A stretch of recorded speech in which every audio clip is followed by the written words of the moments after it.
Hello everyone, I'm Arun. Welcome you in this short lecture on engineering material. This topic belongs to your 6th unit of your syllabus. After watching and learning through this video, you should be able to understand that how we select a material for a particular application. So you will learn that what are the different criteria on which material is selected for a particular application. Then you will learn a complete classification of materials. You will also learn properties of materials, including mechanical properties, electrical properties, and a set of thermal properties. Now, let us learn that how material is selected for a particular application. So here we will learn different criteria for selecting materials. A material is selected for fabricating a product for a certain application considering certain factors, like in what conditions the product which is to be manufactured using the given material is to be used. So for those conditions for which product is to be used must be fulfilled by that material. The material should also fulfill the requirement for the manufacturing process to fabricate that product. The properties exhibited by that material must be suitable for that particular product. We need to consider the price of that material and its availability also. Material classification. On the basis of internal structure and consequential properties, materials are classified as metals. You can see a range of material in this picture, including brass, bronze, steel, copper, aluminium. Students, you all are aware of these materials because they are widely used in our day-to-day life. So the metals are hardly used in their pure form. In fact, we add something, an alloying element into the parent material or base metal so as to improve its property. So metals in form of alloys are used in practice. Metals can be classified as ferrous and non-ferrous. Yes friends, in engineering application, the large chunk of application belong to ferrous materials which are based on iron. And the second category, non-ferrous materials, include all remaining metals other than ferrous. In ferrous materials category, the mostly used materials or alloys are steel and cast iron. You can see in this slide that steel and cast iron both are an alloy of iron and carbon, but the carbon content in case of steel ranges from 0.02 to 2.11%, whereas the carbon in cast iron is in comparatively larger amount. So its percentage in cast iron is 2 to 4%. Friends, other than carbon, there are some other alloying elements also in steel as per the requirement of the desirable properties, like magnesium, molybdenum, etc. Chromium also. Friends, the second category of material is polymers. So first category is metals, the second category is polymers or called plastics. Yes, you can see in this image, you can see different colored grains. So plastic items or products which we use in our day-to-day life are fabricated using these grains. Polymers are basically compounds of repeating structural units called mers to form very large molecules. So polymers are having large molecules, and the base unit of repeating structural unit is called mers. Third category of materials is ceramics. Ceramics are the compounds which contain metallic as well as non-metallic elements. Ceramics properties are very particular. When we use ceramic based products, we'll find that they are very brittle, they are relatively stiff, and they are very strong in compression as compared to in tension.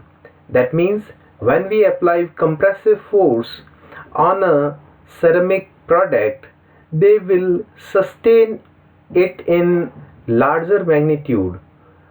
On the other hand, when we apply tensile force, they get failed as compared in case of compressive force. They are very hard. They are also chemically inert, and they are bad conductors of electricity and heat, and that's why ceramic based insulators are highly used in electricity boards. In Bikaner we have many insulator manufacturing factories. The fourth category of material belongs to composites. You can see previously defined three categories of materials like metals, ceramics and polymers. If we combine them, when we combine two of them, then we will get corresponding composite.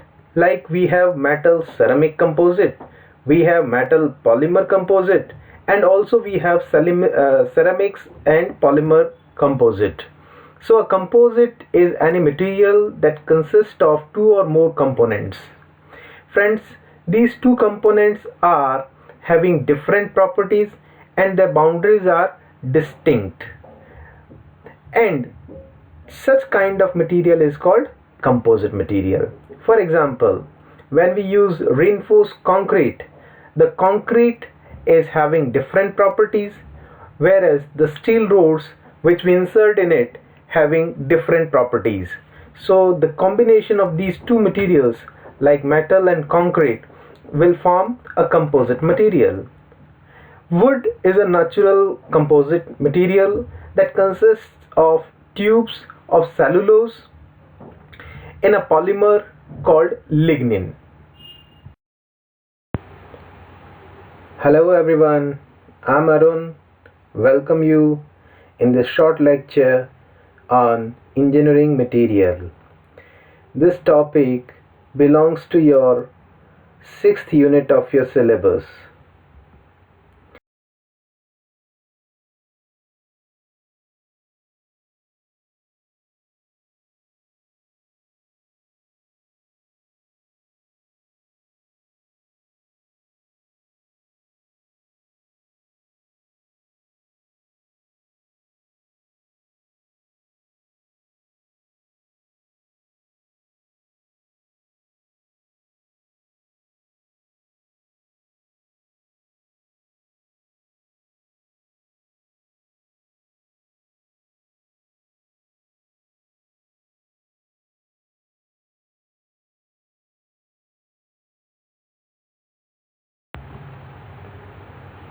After watching and learning through this video, you should be able to understand that how we select a material for a particular application. So you will learn that what are the different criteria on which material is selected for a particular application. Then you will learn a complete classification of materials. You will also learn properties of materials, including mechanical properties, electrical properties, and a set of thermal properties.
In the series of mechanical properties, we need to learn brittleness, which is opposite to ductility, because brittleness is the tendency of a material to break down before undergoing a plastic deformation when a force is applied on it. So under that force, it does not get plastic deformation, that is the deformation without getting any fracture. So a brittle material will fracture and will not undergo any plastic deformation. Malleability is the ability of a material to get into the form of sheets whenever it is hammered or rolled. Toughness is the ability to withstand cracking as opposed to brittleness. Withstanding cracking means if the material is having some small crack and if it is highly tough, then this small crack will not propagate inside that material. So high toughness is required whenever we don't want any fracture of a material and it can sustain large magnitude of energy. Hardness, it is the resistance to deformation and forced penetration. So whenever we apply some force or penetrating force on the surface of a material and it is offering high resistance for the deformation and penetration, then we call this material to be hard material.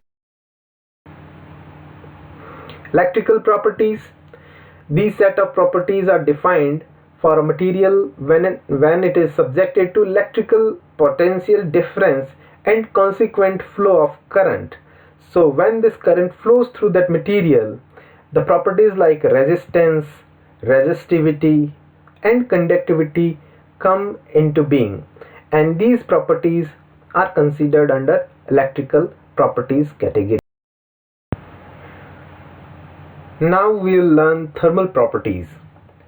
Friends, whenever a material is subjected to temperature difference, there will be some flow of heat, and because of heat flow, there would be manifestation of a few properties like expansivity, that is the ability of the material to get linear expansion because of the heat flow, and this heat flow will soften that material and will get some expansion, and that expansion is measured in terms of expansivity.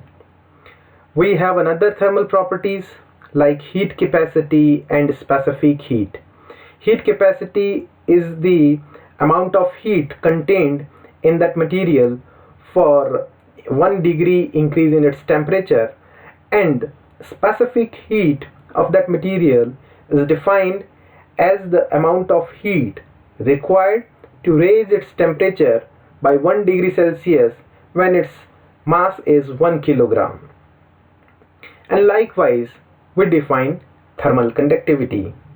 So friends, here we will conclude today's lecture, and in today's lecture we learned different kind of properties of material and the criteria on which the materials are selected. Okay friends, thanks for watching this video.